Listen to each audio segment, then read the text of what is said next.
Creo que uno de los sacerdotes exorcistas más conocido, más valorado y más escuchado de los últimos tiempos fue el italiano Gabriele Amorth.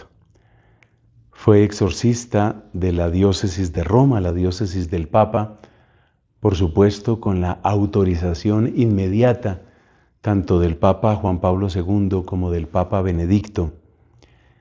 Y este hombre que durante tanto tiempo ejerció ese ministerio del exorcismo y que por consiguiente tuvo que ver tantas cosas, muchas de ellas auténticamente sobrenaturales, inexplicables con los conocimientos y con las leyes de la ciencia, dijo una vez una frase que a mí me impactó muy, muy profundamente. Dijo él: es más grande la obra que Dios realiza en el sacramento de la confesión que lo que sucede en un exorcismo. Efectivamente, el exorcismo tiene el propósito de liberar el cuerpo de una persona que está bajo una influencia, podríamos decir, muy directa de algún demonio o de algunos demonios. Se trata pues de alejar, se trata de arrojar, se trata de expulsar al demonio y la acción del demonio de un cuerpo. Y explicaba el padre Gabriel Amorth que en la confesión sucede lo mismo, pero con respecto al alma. El alma se libera, el alma se limpia, el alma expulsa de sí esa pus, así la llamaba Santa Catalina de Siena. Tenía expresiones muy duras para hablar del pecado, esta mujer, doctora de la Iglesia. Catalina llamaba la pus del pecado, también hablaba del vómito, porque así como la persona que está terriblemente indigesta, cuando logra vomitar se alivia, así también nosotros estamos indigestos cuando admitimos en nuestra alma que habite el pecado y nosotros vomitamos ese pecado cuando lo sacamos en el sacramento de la confesión. Entonces yo creo que esa es una enseñanza muy importante porque nos hace ver cómo es más de mayor valor, de mayor peso, y repito la palabra, de mayor importancia, lo que sucede en el alma incluso que aquello que sucede en el cuerpo. Y eso pues es muy importante tenerlo en cuenta. Y luego pues también debo recordar a otro sacerdote, probablemente santo, lo mismo que el padre Amorth. Esta vez voy a hablar del canadiense Emiliano Tardif. El padre Emiliano recibió de Dios, parece indudable decirlo en este momento, un don muy particular de sanación. Y él era conocido porque allí donde iba a predicar y a orar, se reunían grandes multitudes.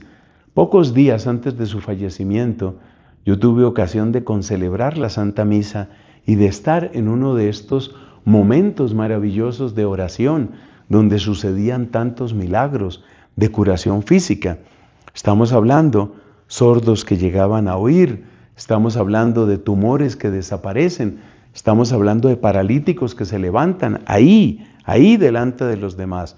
Es algo absolutamente maravilloso. Pero lo que quiero recordar del padre Tardif, así como antes recordé del padre Amorth, lo que quiero recordar es que este padre llamaba a esos encuentros, los llamaba retiros. Para él eran ante todo retiros espirituales. Y él quería que en esas reuniones de oración, de alabanza, de predicación, el protagonismo lo tuviera siempre el encuentro con el Señor, de tal modo que se pudiera decir: he estado en un retiro espiritual. Vi brazos que estaban tiesos y se pudieron mover. Vi paralíticos que estaban postrados y se pudieron levantar. Vi ciegos que estaban a oscuras y que lograron ver. Todo eso es maravilloso. Todo eso sucede en el cuerpo, pero lo más importante es el impacto que todo eso tiene en tu fe, en tu esperanza, en tu caridad. Es decir, si todo eso te lleva a conversión, si todo eso te lleva a reconocer al Señor como Señor de tu vida, el propósito se ha logrado. Así pensaba el padre Emiliano Tardif. Esto tiene que ver con el Evangelio de hoy, porque en el Evangelio de hoy vemos a Cristo que realiza dos obras. Y la primera es otorgarle el perdón a un hombre que estaba en pecado. Y lo segundo, con el mismo hombre, es devolverle la salud, porque este señor que estaba en pecado era también un paralítico. Por supuesto, curarlo de la parálisis es lo que más llama la atención de la gente. Esto es maravilloso, se ha curado, se ha curado. Pues bien que te alegres porque se ha curado. Me alegra que a ti te alegre que se ha curado.